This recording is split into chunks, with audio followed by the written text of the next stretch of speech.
Hey there, Around the Layout listeners. With advanced previews of upcoming episodes and monthly giveaways, now's the time to become an Operating Crew member. For just $3 a month, you'll get an exclusive membership sticker, your name listed on the Operating Crew roster, and automatic entry into our monthly giveaway drawings. Just as important, your financial support keeps all of our episodes from behind paywalls and free of those annoying car insurance commercials you hear on other podcasts. Joining the Operating Crew is quick and easy. Head to patreon.com/Around the Layout podcast. And if you missed that, you'll find a link on our website, aroundthelayout.com. And thank you for being a listener. Enjoy the show.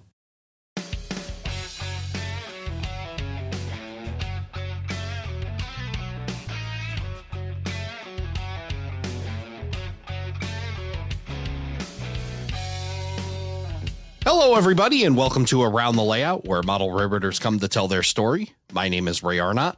So glad you could join us. Joining me on this show, Tim Garland. Tim, welcome to the show. Hi, Ray. Thanks for having me. Glad to have you here. Been looking to get you on the show for a little bit here. Finally, glad we were able to connect and be able to have this chat. Been checking out your Seaboard Central YouTube channel and all the great videos you're doing there, and we'll talk about that a bit later, but I think you're going to have a pretty cool story to tell us with the Seaboard Central. And as I mentioned to you in the pre-show, I love interviewing freelance railroaders because they always have a story to tell, usually the one they've created. And I always love hearing the backstory to that. So yeah, we will definitely roll into that. I appreciate it. I'm looking forward to telling it. Awesome. Well, let's start in the beginning. Tell me how you got started in the hobby.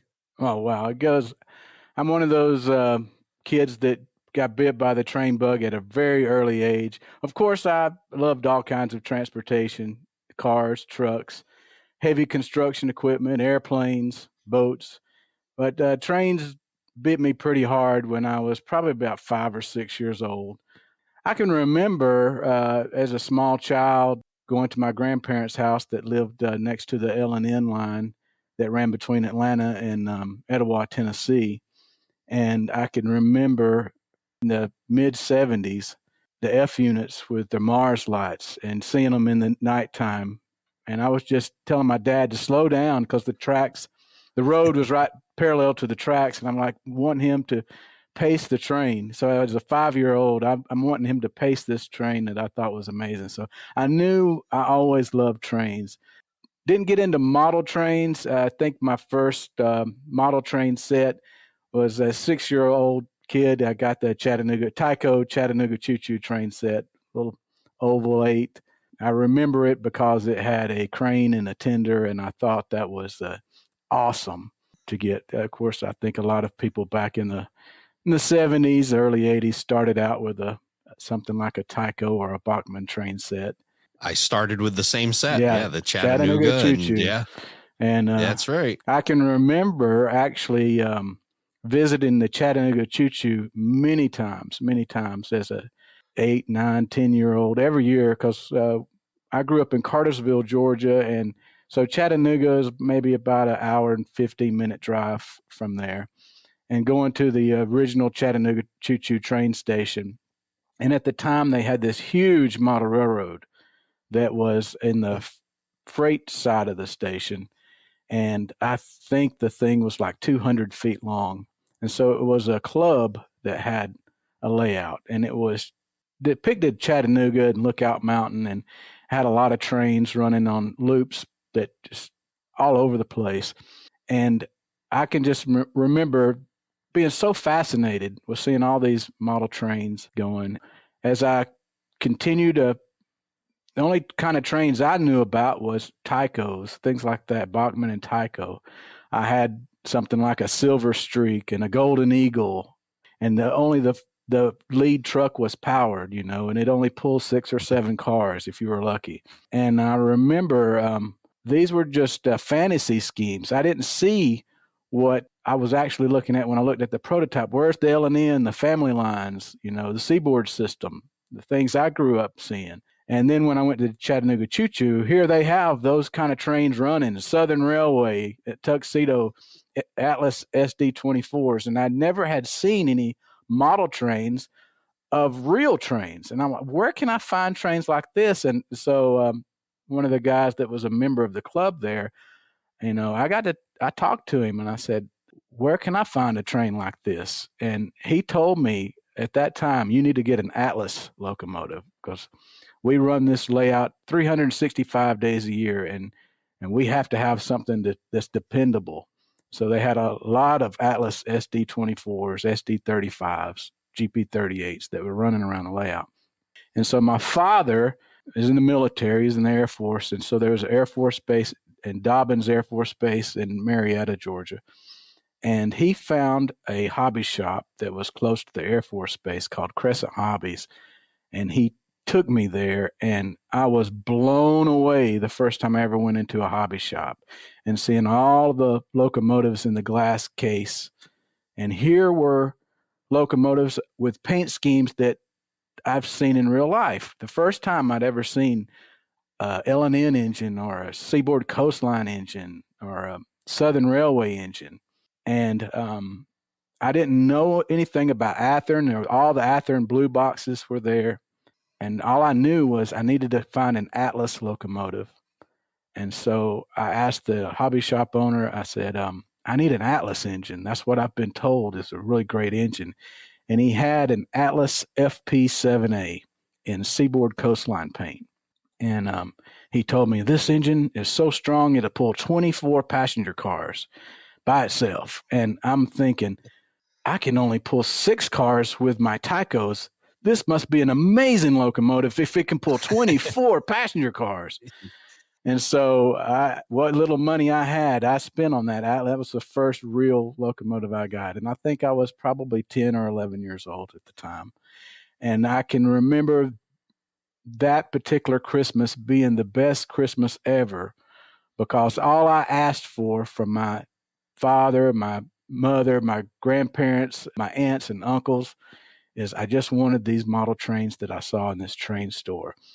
And that train store had all of the cars on a shelf with like cellophane where you could see what was inside the box, Yeah. And it was all on the wall. And so they just grabbed a bunch of cars with no rhyme or reason. I had everything from a modern, at the time, 50-foot box car to a milk box car, milk car. Heinz pickle car. I didn't care, I'm 10 years old, but it was just getting those engines. And I got my first Athearn engines. I think they were U28Bs, something like that. Got a 4x8 sheet of plywood and an oval track and away I went. And I started, that was probably my first model railroad I ever had was on that 4x8 sheet of plywood in my parents' laundry room of all places. So that's about your preteen age there when you start anywhere between 10 to 12 years old, probably around 11 or 12 years old. Yeah. And so I had a lot of the lifelike accessories, the little log loader and the little gravel pit. I thought that was really cool. Had I'll never forget, I had a Maxwell House whistle. You press the button and the whistle would come out of it was a billboard, but it had a little thing, made the whistle noise. And I thought, well, that's cool and all, but that's a whistle. It's not a horn. I'm running the diesels. I didn't have a steam. Right. The Chattanooga choo-choo train from when I was 7, I don't even think it ran at that time. So I'm like, I need a diesel horn. And I think they ended up finding a little fuel tank, like a Shell oil tank that had a horn in it. And that was my first taste of sound, way before what we have today, which is amazing to me. I sure hope Tony Cook tunes in and listens to all of this Tyco talk because he's just going to get so excited hearing it. And I'm excited hearing it because I remember all this stuff. I had that Maxwell House whistle and obviously the Chattanooga choo-choo and, I didn't really know the difference either. It was whatever came from a local store called Benny's that my mom worked at. It was kind of like your home auto, pretty much everything, toys, everything in one little store. And, Right. That was the only influence. But, man, when you find a hobby shop like you did and you start to see, kind of that next level stuff and you get that idea, boy, that can really start to kick off a model railroading hobby. Well, you can see because we're the same generation, the Gen X generation. So we grew up, our first train set was more than likely a Tyco or a Bachmann, where my father's generation, it was Lionel or some kind of 10-plate train set. Because he gave me his old Lionel train set when I was 3 years old. And I got on afterwards. I said, Dad, why did you do that? Why did you give me the train at 3 years old? You knew I would break it and tear it up. That train would be worth something today had you just held on to it and said, wait, so I have a Bachmann train set that I got from work because I've worked for the railroad. And when Wick Moorman was our president and CEO, he was a model railroader. And probably people didn't know that, but I knew it because I met him one time and he told me in a meeting that he had them. And one year he gave everybody in the whole company a Bachmann train set with a Norfolk Southern train set. And so I kept it to this day, and I plan on giving it to my grandson, one of my grandsons who might be interested in it. But I'm going to wait. I'm going to be smart enough to wait until they're 8 or 9 years old or 10, to where they won't break the thing the first chance they get at it. Well, that's really cool. So you're mentioning that you've become a railroader, and I'm kind of curious about 10 or 11. You got into the model railroading hobby, but how about rail fanning? Well, when I first turned 16, I had my first truck. I did a lot of rail fanning in Cartersville. Cartersville had a junction where you had the Atlanta-Chattanooga main line, the old NC and St. L line. They ran out of Chattanooga, came in and at Cartersville, went to Atlanta, and you also had the old Knoxville and Atlanta line, the L&N line that came through there. So they met there in Cartersville, and so a lot of trains operated Cartersville south.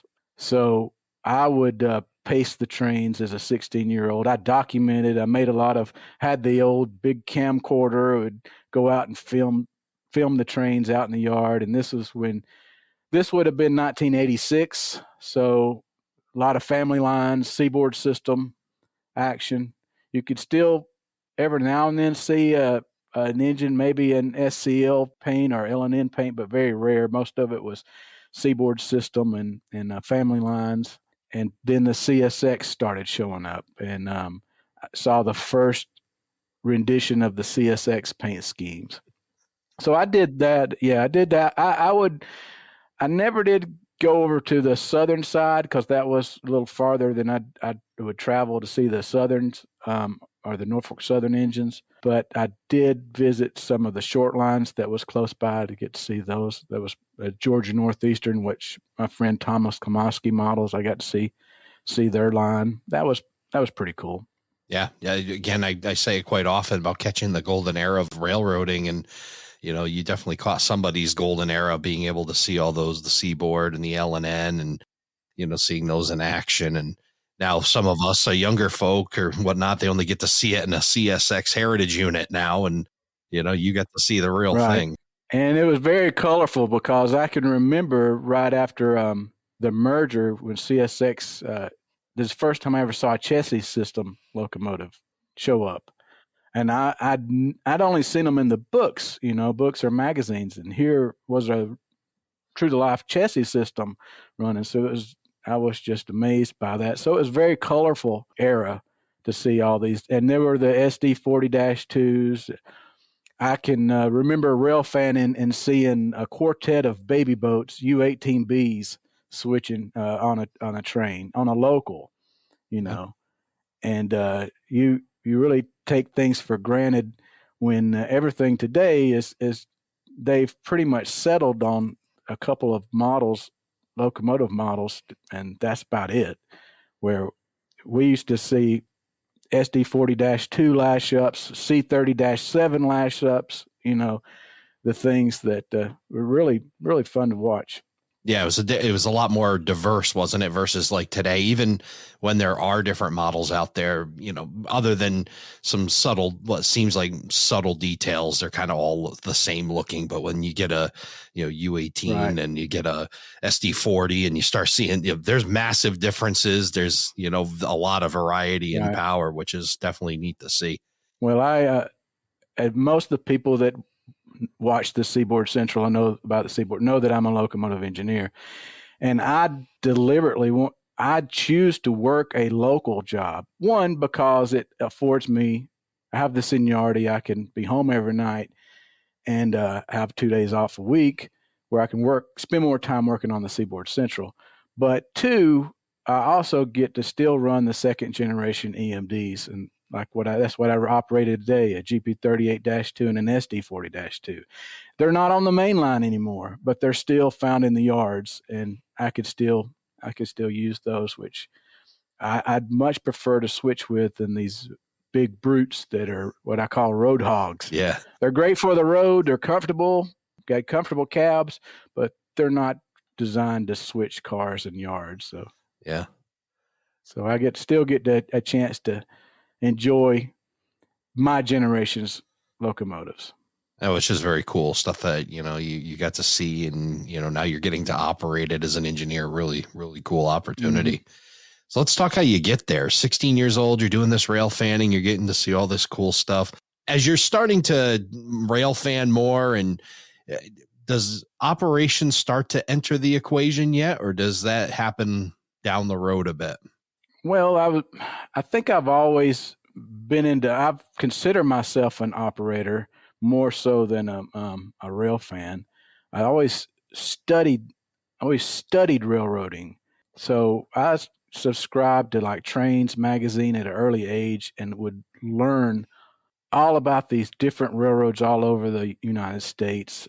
Especially my favorite railroads have always been the regional railroads. I enjoy reading about successful short lines, but not the big class ones, but the regional size railroads. That's a little bit larger than a short line, but not enormous like a class one. Still has that personality.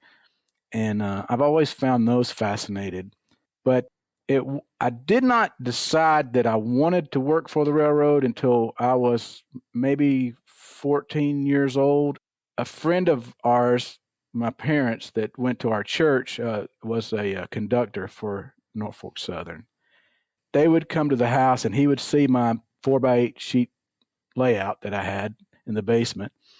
And so he knew I loved trains. And he decided he asked me one day if I wanted to go for a ride on a real locomotive. Wow. Of course. Yeah, who wouldn't? Right. I'm 13 years old. Of course I would. Absolutely. And so he took me to Dalton, Georgia. And unbeknownst to me, the engine that was assigned to work that yard is now preserved at the Tennessee Valley Railroad Museum. And it is the TAG 80 engine. They repainted it in the original blue TAG 80 colors. But at the time I got to be on it, it was in the Southern Railway tuxedo scheme. And I thought it was different because it had somebody's name written on it. And I had never seen anyone's name written on the side of a diesel locomotive. But this one was dedicated to a former TAG vice president, John Chambliss. And so while I was riding, oh man, I had a smile a mile wide. I bet. While I'm riding with this crew on this train, and the engineer asked me, he said, "Well, you want to run the engine?" Of course I did. Oh, so he set me in the seat, and I'll never forget, we had, it was an engine. It was pulling one insulated boxcar we'd pulled from the customer, and we were taking it back to the yard. So he told me what to do. He told me everything to do, and I did it. And it was right then and there I said, this is what I want to do when I grow up. I want to be a locomotive engineer. Oh, so awesome. And it's funny because everybody that I grew up with all knew how crazy I was about trains and wanting to work for the railroad.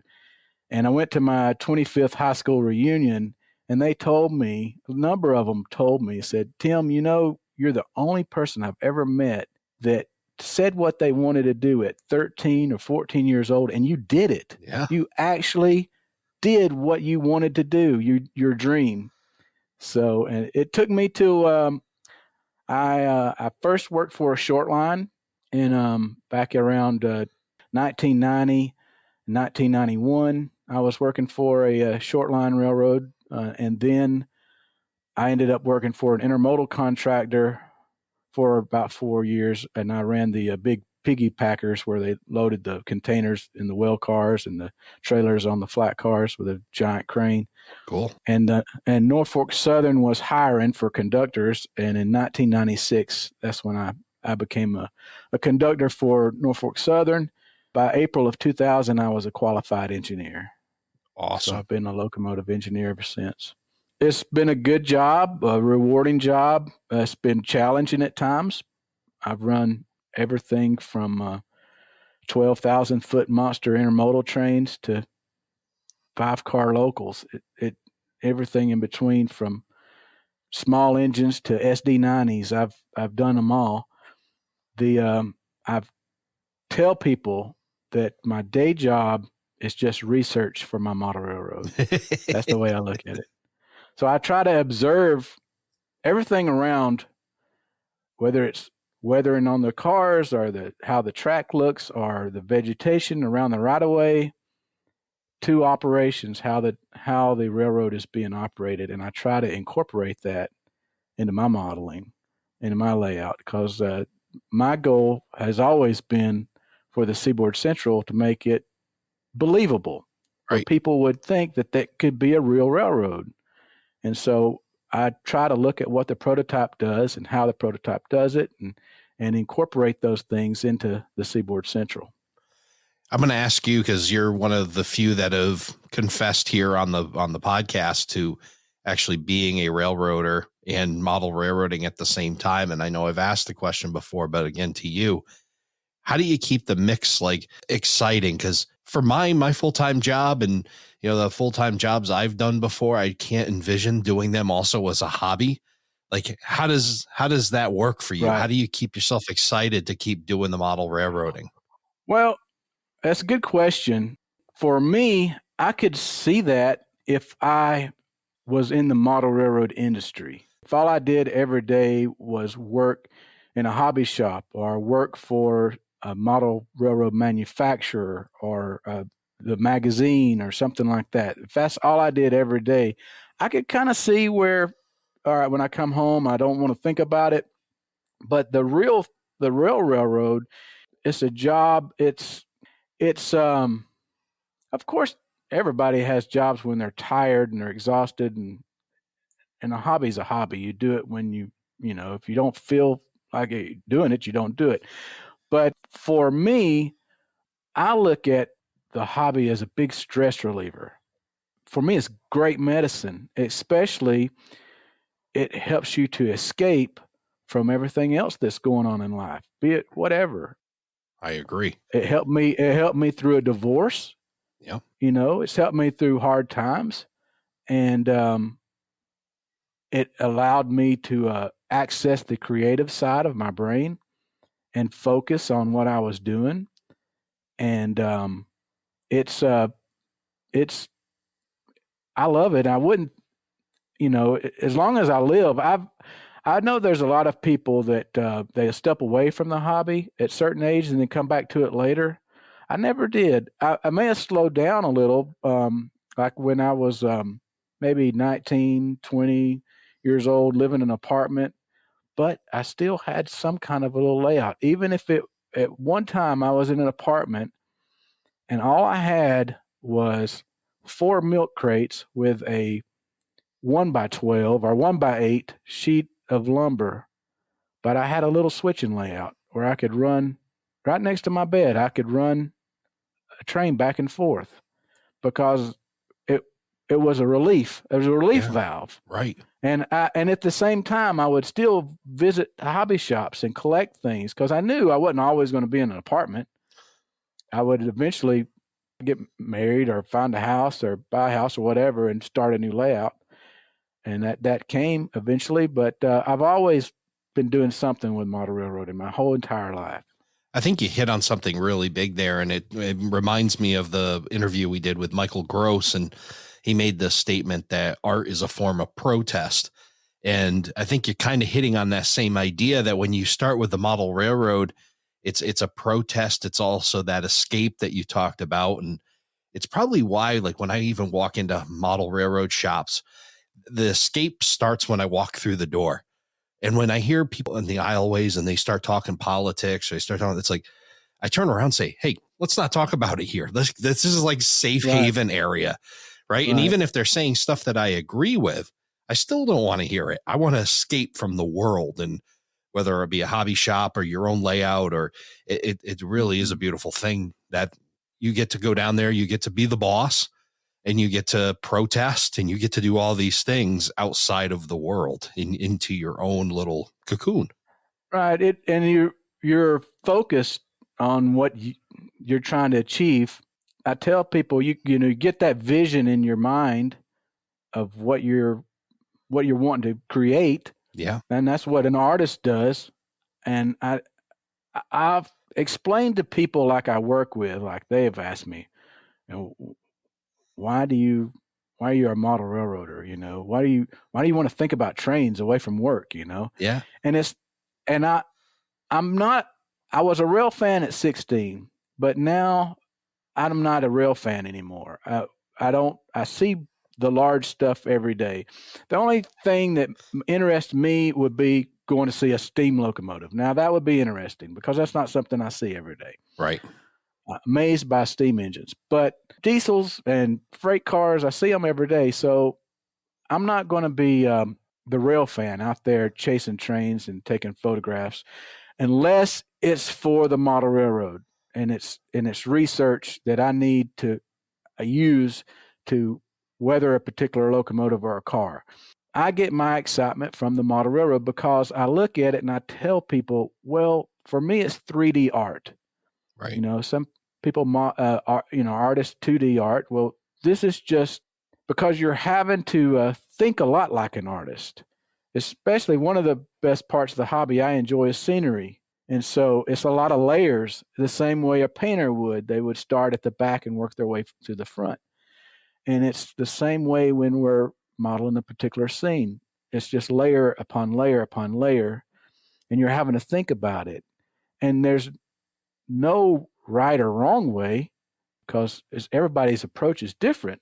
It's just whatever you're satisfied with. Now, what my particular satisfaction level may be different from someone else's. Sure. Is what you're happy with.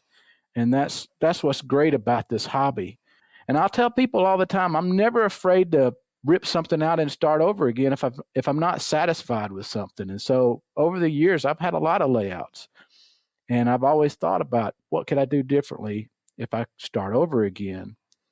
And so a lot of people that I've talked to are reluctant to redo a layout, or I've already got everything down. And I said, well, you really don't have any scenery. You have track work and wiring.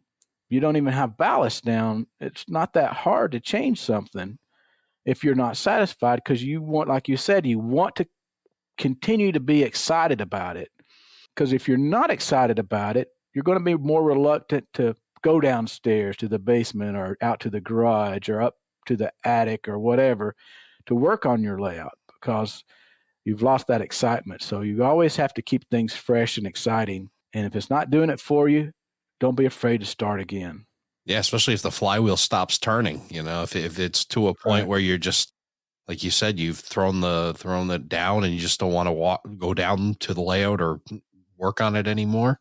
Yeah, it's time. Right. It's time to make a change and figure out what you really love. And I think you really did a great job of it. It sounds like as you're hinting at your progression of building model railroads right from when you were in that apartment at 19 or 20 years old and you had a little switching layout, you still kind of kept with it, but it's also a great place to start and kind of work your way towards bigger layouts. Right. One of the things my mother has done for me since probably 1982, I think, is every year for Christmas, she's always given me a subscription to Model Railroader.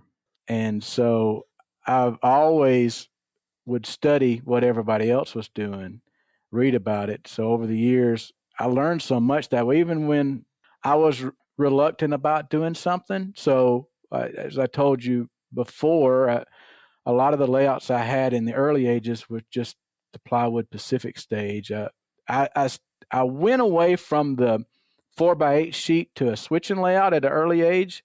I can remember cutting that 4x8 sheet up and making an L-shaped layout in my bedroom. I became an operator at an early age. I tell people, you have three different kinds of model railroaders. You have collectors, you have rail fans, and you have operators. Of course, a lot of people fall into the collectors category where you collect more than what you'll ever use. And they'll sit in boxes for years. And then a lot of people just want to see the trains run.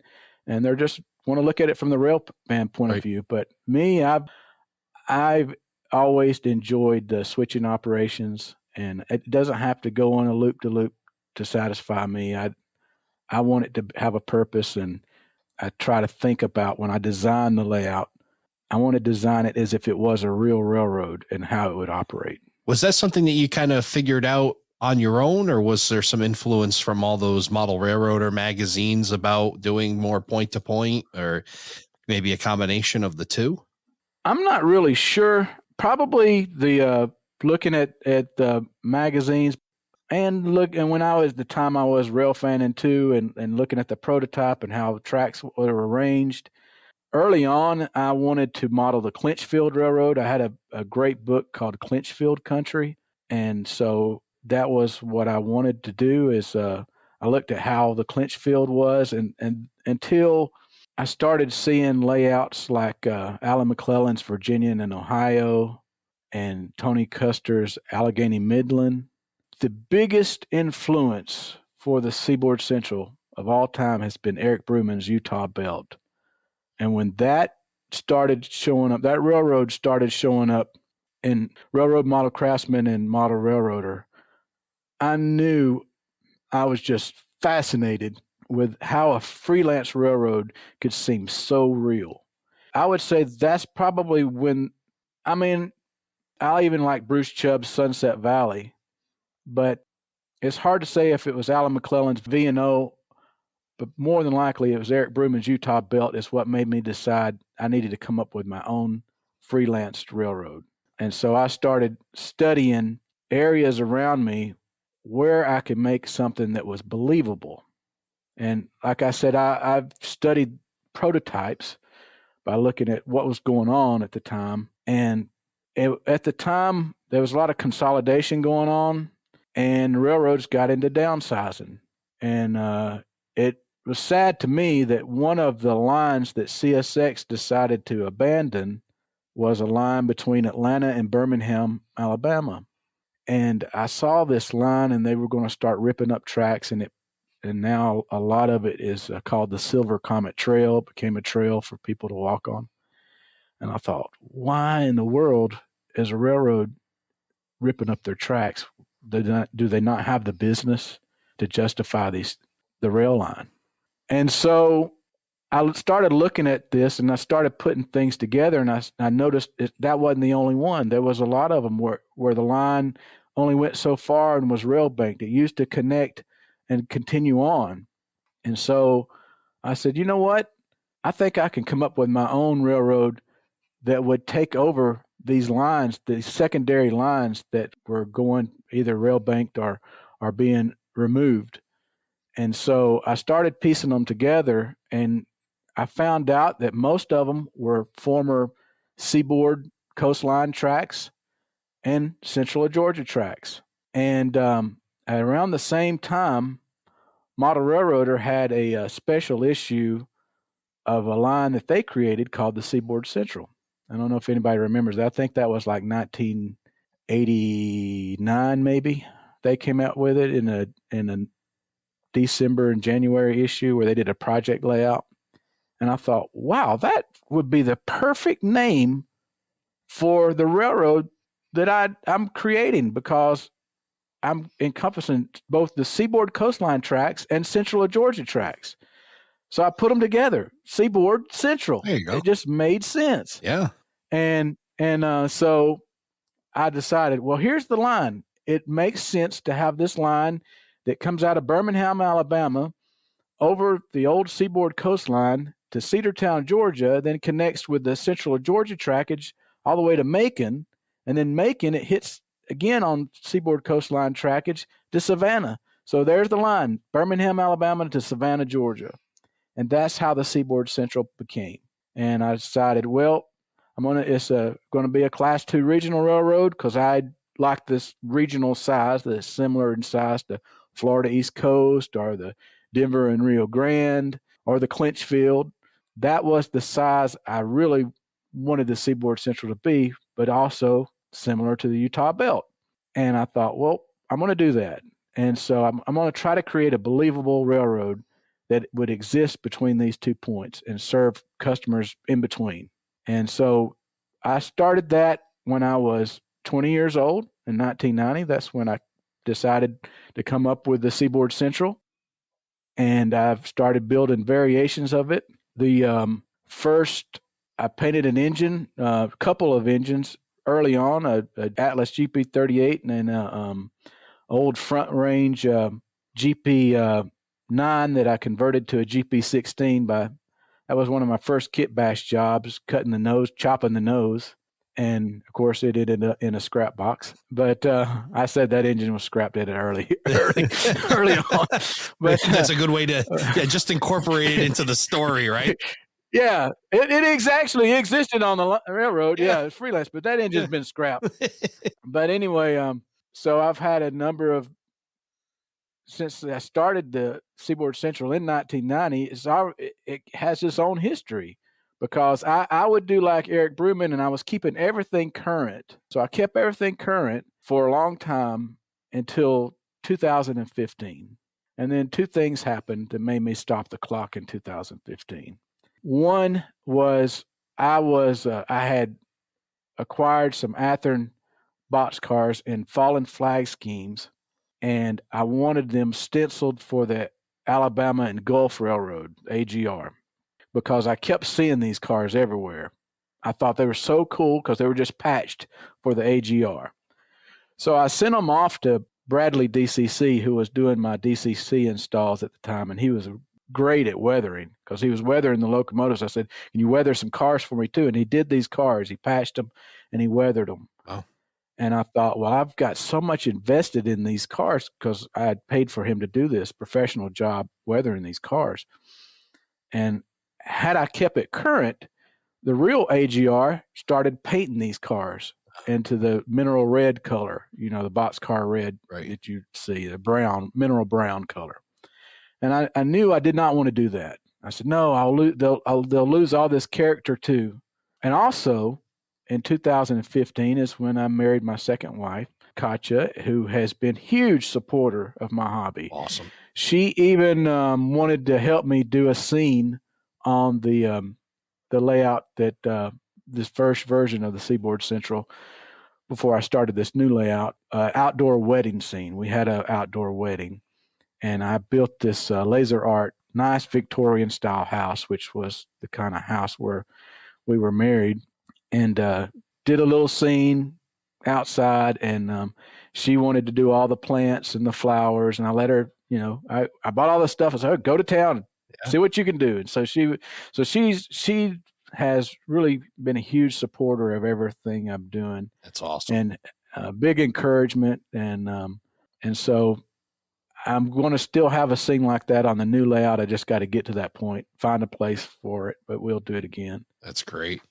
It sounds like yet another, your freelance railroad and even the date that you selected are both in my mind's going back to that term of a form of protest, right?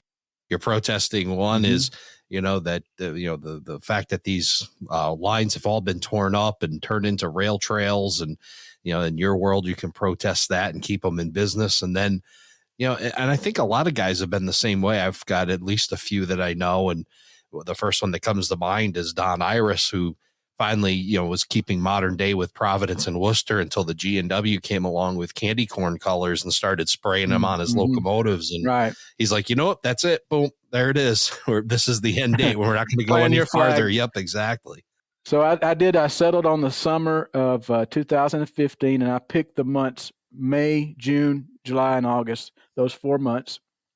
And I'll go into more detail and tell my audience the reason why, how I'm going to model those 4 months when it comes to operations. But another reason why I, as a real professional railroader, 2015 was the last year before they forced PTC and all these big changes in the rail industry. We have technology has really taken over. Yeah. Now you can get on a train, press a button, and it's autopilot. It does it itself. It'll run, the train will run it all the way until it tells you to take it back over to bring it to a stop. But it'll do everything. It'll even blow the horn. It knows everything. And but that's the day and age we live in, that they can save the most amount of fuel this way. The computer is doing everything these days. So it's taken a lot of the joy out of it, out of running. So that's another reason why I'm on a local, where I can do it all myself. But if I was picking another era besides 2015, I would probably pick the late 1990s or early 2000, and I will explain why. I was working at the time, and it was incredibly busy. The railroads were booming. I mean, big time. And this was before PSR, for precision scheduled railroading. And so we operated a lot more trains than we operate now. And we switched a lot more industries than we switch now. And times were great. The housing boom was going on. They were building everywhere they could build. And so the rail industry was just doing so well. We still had brakemen on the jobs, on all the locals. It was a great time to be a railroader at that point in time. If I was going to pick a different time and era, I would probably, and who knows, one day I may downsize the Seaboard Central. We may have to move somewhere else, whatever. If I ever have to build a new layout, I may do that, backdate it to that time between 1995 and 2000, somewhere in that range. Less gang graffiti on cars. Yeah. Graffitis can be artistic as well, but lately it's just nothing but gang scribble. Yeah. And it's terrible on the cars these days, where before it wasn't as bad. It was more creative, but now I don't think I would want to model this particular time period. Yeah, graffiti in itself and model railroading is a touchy subject, and there's a lot of pros and cons of people even saying to model it and not. But yeah, it's tough. And like you said, there's some really cool stuff out there, and as much as it's illegal and you want to discourage it, it's neat. But yeah, it's gone beyond that. I do it because I model 2015, and it's on the cars. I can pick and choose what I want to do. But like I said, I can completely understand why people would want to model the 80s or the 70s, just to completely avoid it. Mm-hmm. Well, to the most part. Yeah. It wasn't near as how it is today. But yeah, that's so I started this, I think the first version of the SC, I started around 2013. So you were sitting on that Seaboard Central idea for quite a while, because you said you came up with that kind of in the 90s, and that was kind of a rolling thing. But yeah, right. But I mean, the first serious version of the Seaboard Central, okay, I believe it was like I'd always had some kind of little switching layout, but never had pinpointed an actual location to try to model. Okay. So the first real version, like I call version 1, would be I modeled the town of Griffin, Georgia, and I just picked that particular town because I studied the trackage in that location, and it just fit what I wanted to model. The room size I had, it had the main line split the yard. Had I didn't get to model it faithfully with all the tracks, but I had to leave off one track. But for the most part, I modeled it pretty close. And then I got to include a lot of the industries and it had a lot of really cool Industries that was close by. So that was a really fun layout. It was just set too low. I originally intended on making it a double decker, and then I realized I didn't want to do a double deck layout. I was having enough enjoyment out of the single deck that I didn't need a double deck. And I said, wow, it was set at 40 inches, which I guess if you were going to sit in a chair and be a rail fan and just sit around and watch it is a good height. But if you're an operator, and you're standing up and you're following your train, it's too low. Yeah, my back's starting to get a little sore thinking about that, being down that low and then trying to operate it. Right. So I knew that was one of those things. If I ever redo this layout or build another layout, I'm going to have to build something higher than that. And so I continued. I call that first version a training layout, where I was practicing and learning new things. And you mentioned I was reluctant about trying for years. I wouldn't think about weathering a car or doing scenery. The scenery I did was very minimal, very minimal. But especially, I was afraid to use an airbrush. I had one. I got one. My wife gave me one for Christmas, but I never used it because I was just afraid I'd mess things up. Especially, so I was sending stuff off, like I've mentioned those cars. I sent things off and had somebody else weather them for me because I was afraid to mess up something I had spent so much money on. So I paid somebody else to do it. And then one day I started watching this weathering series that Mike Confalone did using pan pastels and things like that, artist oils. And I thought, you know what? I'm going to just try it. Right. I took some older cars. I knew that if I screwed it up, it was no big loss. And I practiced on them. And I thought, well, this ain't too bad. And I stepped back and looked at it, and I thought, well, that's not bad at all. I think I can do this. And I just kept on and kept on and kept with it. And it got to where I really enjoyed it. And I no longer had to send things off to pay people to weather, because I figured out I could do it myself. And then that led me into let's do scenery. So I started watching videos on people doing scenery, and not just from model railroaders, but on YouTube you can find people doing scenery for the gaming industry. Yeah, right. It doesn't have to. They're using the same products. They're just creating a different scene. It's all the same, whether it's a little creek or a river or a wooded area. Yeah. And so I was really learning what kind of products they were using, how they were using it. And I realized I can do this. And so I started doing it myself, and I found out I really enjoyed it. And so with that first layout, I learned so many things that I liked and so many things I needed to avoid. And so I said, if I ever built a new layout, I'm going to have to create some kind of method. I started writing things down and said, all right, a process. Yep. Step one, I need to do it this way, because we can tend to rush things through and realize, man, I forgot that step. I should have did this before I glued this down or whatever. And so that's the process, what I'm doing. And I'm building this new layout, and it's probably not fast enough for people, because most people will build all the bench work first.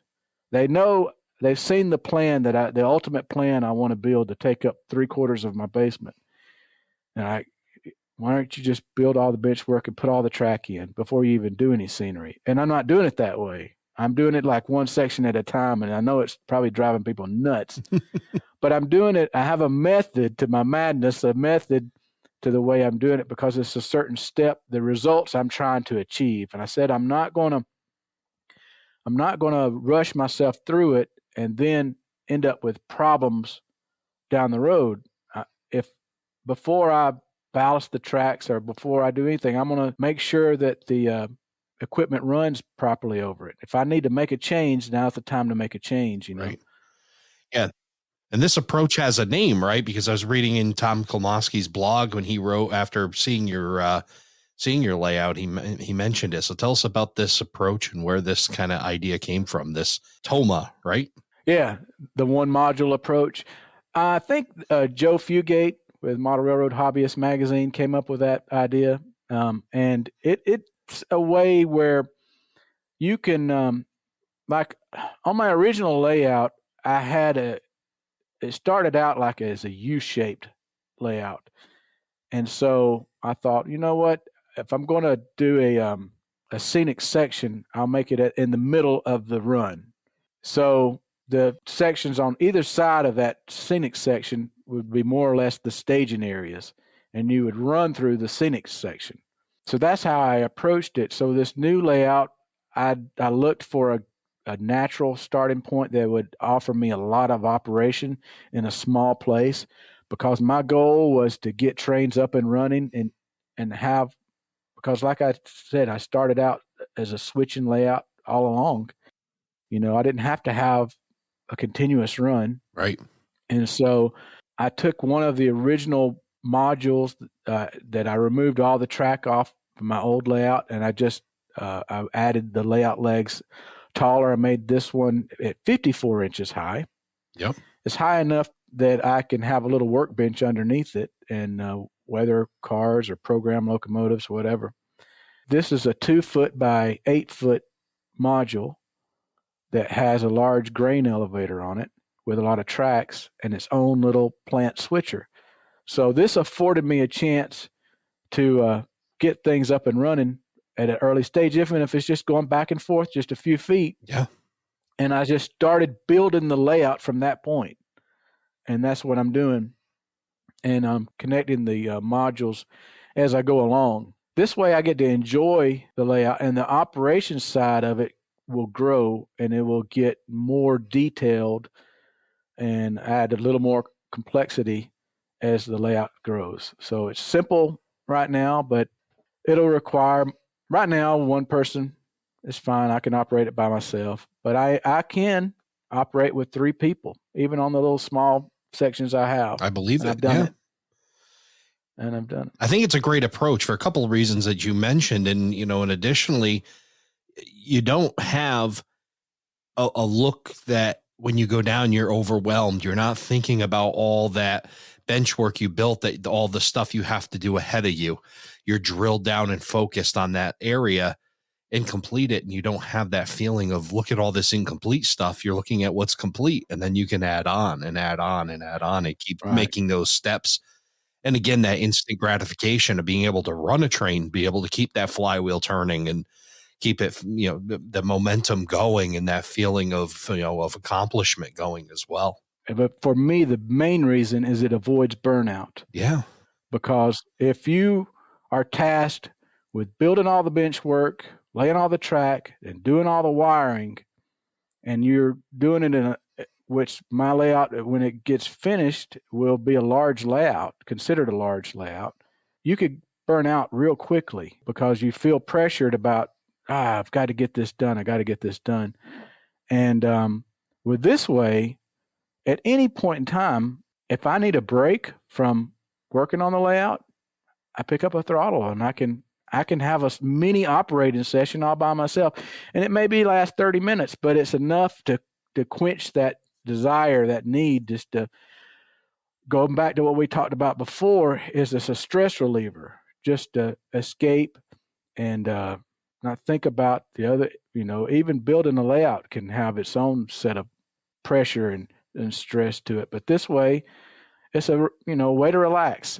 Just take your mind off of it, and maybe you need a break to get that idea of how you're going to solve an issue or whatever, and you can go back to it. Keeps it from being less like a job, right, and more like a hobby, the way it should be. Right. Yeah. Right. Oh, of course. And one of the things that's kept me motivated also and going is my YouTube channel. Is I try to put out a video every Sunday, and knowing that I've got to come up with a new idea, and what am I going to talk about this week, and how am I going to be able to show some progress of what I've been working on. And that's been a huge motivator. And it's also lets me go back and look and see how much the layout has grown and how much I have grown personally, because I can go back and look at some of my really early videos and see, wow, look at what I did back then. It's crazy. And because it's one of those things, the more you do it, the easier things become, or the better you can get at it. You can actually see your own skill levels improve over time if you continue to do it. And I would tell people, don't put things off. Don't wait until you're retired to start a model railroad. Do it, even if it's something small. Even if all you have to work with is just a small shelf layout. Like I don't have the space for a model railroad. I didn't have the space, but if all I had was a 6 foot, 1 foot by 6 foot board, I still had something. Yeah. You can do something, build a model, whether an engine, even if it's just to go back and forth and all you got is one turnout. You can have something, and it is a great way to learn and improve your skills. That's what I like about Lance Mannheim. He explains that in his books. Yeah, well, we're definitely fans of Lance here, and we're also fans of the one turnout layout and using that as a great starting point. And for a new modeler that's unsure of the hobby or wants to hone their skills, what a great place to start, because you get up and running right away. So you get that gratification of running, but it's a great place to practice scenery techniques and deciding what you want. And as you start to understand your why, and it certainly seems like for you, Tim, you really understand your why through all of this, what you really want to get out of your model railroading projects and what you want your layout to be, and the things that you really enjoy all tied into this. And especially with the freelance thing where you can kind of create your world. I have a subscriber that lives in Europe, and he's contacted me and asked a number of questions, and he's doing exactly that. He's building a small diorama layout before he starts his larger layout, just to practice his skills on, and he's doing an excellent job. He showed me just recently he's doing trees, making homemade trees, or hand laying track, something he thought he'd never do, but he's getting to practice on this small diorama, and it's a great way. I highly recommend doing something like that. Great way to learn. Absolutely. Well, I can't believe it's already been an hour that you and I have been chatting about the Seaboard Central. Doesn't seem like it, right? Yeah, it goes by very fast here. But as we wrap up, I definitely wanted to mention, although I don't think you can get your hands on them anymore through the normal means, I wanted to talk about the Home Shops project where you had your Seaboard Central car made by our good friend Chris Palmieri. Tell us a little bit about that project, and then do you think you got something else coming up with him where we could, for those that missed out the first time? I hope so. That was a great project, and I wanted to. He's helped me out so much, and he actually influenced a change in the look of the Seaboard Central with those cars, and so and he helped me to even come up with more of the backstory of the Seaboard Central, which I thought was excellent. So the Seaboard Centrals went through basically 3 different paint schemes over the course of the year. It started out as a red and gray paint scheme, and then and with the help of Chris and these box cars, we had to come up with a story behind them. And so the box cars represent cars that were acquired in 1995. So I used that because part of the Seaboard Central is the old Georgia Ports Authority Savannah Port Terminal Railroad. And Georgia, and people have probably seen these blue and white box cars. Had a white stripe, angled stripe down the side of them. Yeah. That said Georgia Ports Authority on them. They've been produced by Athearn and Atlas, I believe, produced them before. And I had some, so I had stenciled them for the Seaboard Central. And I thought, here's a great way to create a new Seaboard Central car. So what we did is we used that paint scheme. In the Georgia Port Authority cars, you can look the flags that's in the white part of the paint job is representing the letter G, P, and A. Well, I got him to represent the letter S and C with the flags. Okay, so like they're like nautical flags or something on the right. Well, that's cool. Right, and so and he helped me with the Seaboard Coastline and design lettering for that, and and I came up with the dock to box service. That's great. On the cars. Yeah, and because I wanted them to say, all right, well, these are a fleet of cars that are assigned to the Port of Savannah that are loaded with various products coming in, imports, and that gave a reason for them to travel all across the country. So they can start out on the Seaboard Central carrying things like bagged rice or rubber or coffee, whatever kind of products that could come in from South America or Europe, lumber from Europe, or, beans from South America, whatever. And we use those cars, and I hope that we can do another one, because maybe we'll see. Yeah. We'll see if that happens. But I know a lot of people wanted to get their hands on them, and he was shocked to see that they sold that fast. And I was impressed that they did too. And I don't know if it was because of the design, they just look cool, or if it was because of the subscribers that love the Seaboard Central. I think it's a combination of the two. I think it was a really cool idea, and I love what Chris is doing there, and it's neat that he included you on that. And his mind for freelance railroading is incredible. I love talking with Chris about it, and I'm always excited to see what he's coming out with his next project. So really cool you got to work with him on that, and I look forward to another Seaboard Central car out of Home Shops in the near future, hopefully. And we just need to keep pressuring Chris to do another Seaboard Central car. So everybody out there, tell Chris, let's do another one. That's right. It worked with the 50-foot high cubes. I kept saying it, and eventually one showed up. So maybe we'll just keep pressuring him on the Seaboard Central. And I've told him, hey, Chris, this type of car would work good on the Seaboard Central. If you come up with this car, let's do it. Yeah, there you go. Keep the ideas flowing into Chris. But Tim, I want to thank you so much for coming on here. It was great getting to know you and the Seaboard Central and hearing your model railroading and railroading story. Put together an awesome career based out of your early childhood love for trains, and definitely a really cool opportunity to hear all of this, and look forward to keeping up with you on the channel. Folks that haven't seen that, youtube.com/Seaboard Central.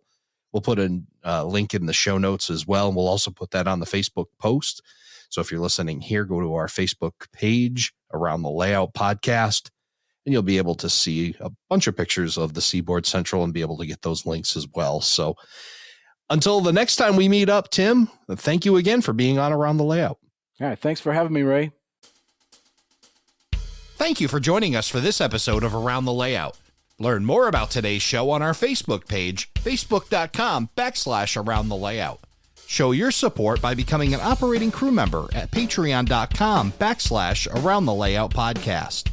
Past episodes and more can be found on our website, aroundthelayout.com. And send us your feedback, aroundthelayout@gmail.com. Thanks for hanging out with us around the layout.